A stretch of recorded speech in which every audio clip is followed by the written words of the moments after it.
primary winners. One thing that did stand out about last night was notably high voter turnout. Yeah, News 3 Now's Maddie Heimsch is here with why polls were so crowded, what that could mean moving forward. Maddie?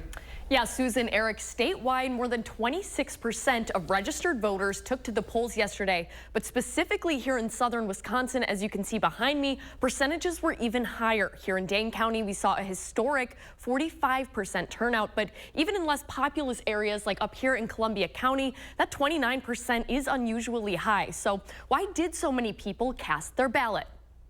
UW-Madison professor Michael Wagner says the high turnout comes from a combination of circumstances.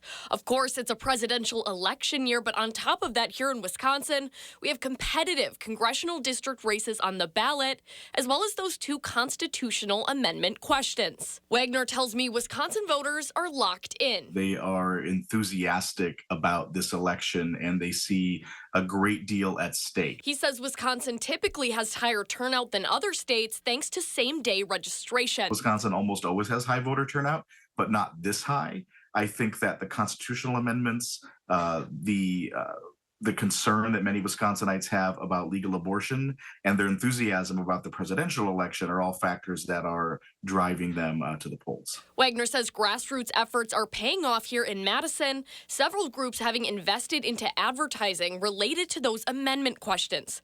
And those questions were the only issues on statewide ballots that were nonpartisan, seen on every ballot.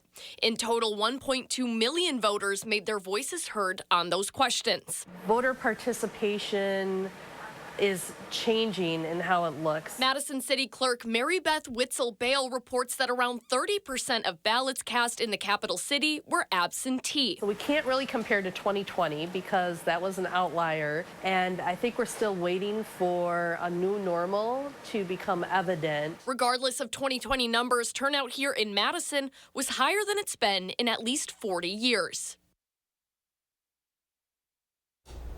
The Madison City Clerk also reports that there were no problems reported with the newly reinstated absentee ballot drop boxes. Maddie.